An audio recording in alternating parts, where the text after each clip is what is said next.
So basically, there was a big storm a couple weeks ago, and a big branch, or maybe just a whole tree, fell, and it broke these branches on this beautiful cedar, spruce? No, it's a cedar.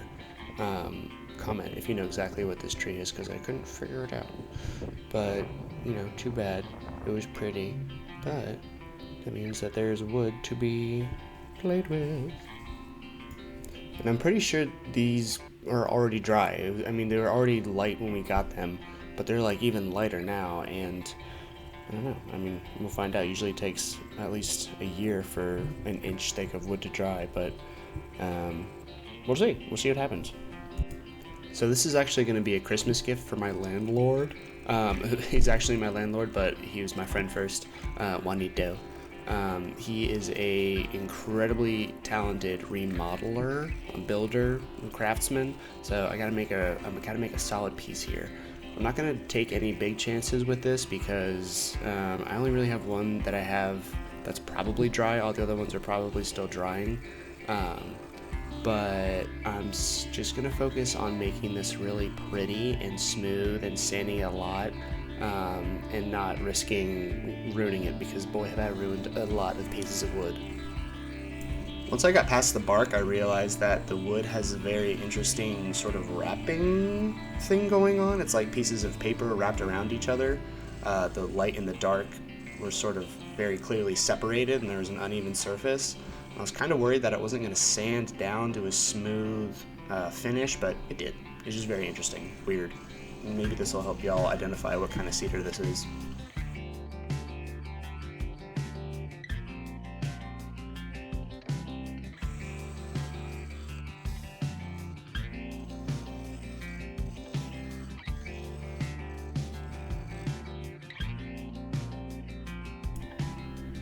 Alright, now I've got a perfect center point. Since I pinned it between those two points and spun it, now that's pretty much perfectly centered, so I can use that to drill my hole. This isn't really a great way to do it. The bottom wasn't super stable, but again, close is close enough. A little off-center hole actually I think looks pretty cool. And you can also correct that by putting the piece of wood on the lathe using like a stick, kind of like it is right now, and spinning it like that. That way the center stays center, and then the outside of the wood gets chiseled away to meet that center. But again, I kind of like the off-center way, and she's cute.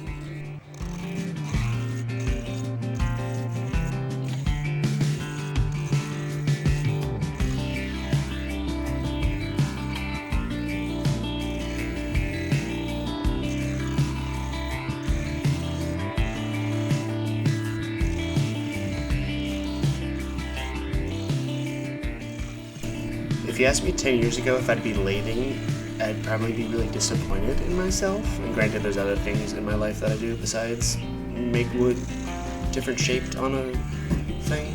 But it's like gotta be one of the most satisfying things I've done in a long time. Y'all should take up lathing. It's really not. It's very simple. Anyone can do it.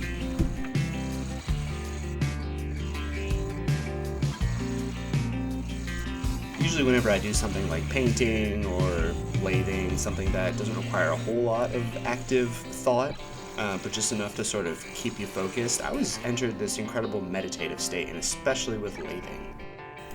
I like to worry about everything down to what I'm eating next to what I'm gonna do 10 years from now, so it's nice to find something that really focuses my attention and sort of filters out all of the other trash. Alright, and that's pretty much the final shape. I'm really liking how it's turned out. There's just a couple of spots that I want to go through with some CA glue, patch it up, and then of course sand her down again.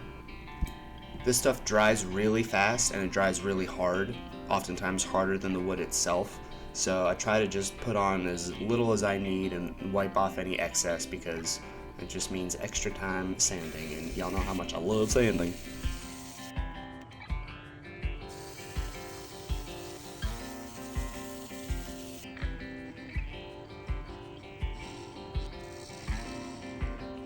So now you can see here how the hole that I drilled is a little bit off center, because I'm using that as a center point to spin my lathe, since I don't want to clamp down on the outside, but it worked just fine. I ran out of measuring cups, so I'm just using a ruler to mark on this glass where the fill line is, and I think this was a 1-to-1 ratio, so it was pretty simple. This is a marine epoxy, S1 marine epoxy, super hardcore, made for like boats and stuff, so I'm definitely wearing gloves and a respirator, and I've got my fan going in the background to collect any particles or as much as I can. This will ensure that the vase is waterproof and really bump resistant. It'll, prevent it from getting dinged and scratched and stuff. But mostly so that it's waterproof, so you can add water on the inside, because it's a vase.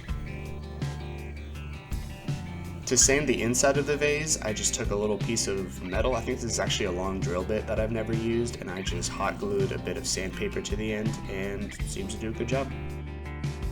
I wasn't super happy with the finish I got after the S1 marine epoxy, so I went ahead and finished again with some teak oil just to give it a little better sheen. Thanks so much for watching, guys. If you're interested in my craft store, you can visit Koda Craft Workshop on Etsy. But that's going to do it. Thanks again, and I'll see you soon.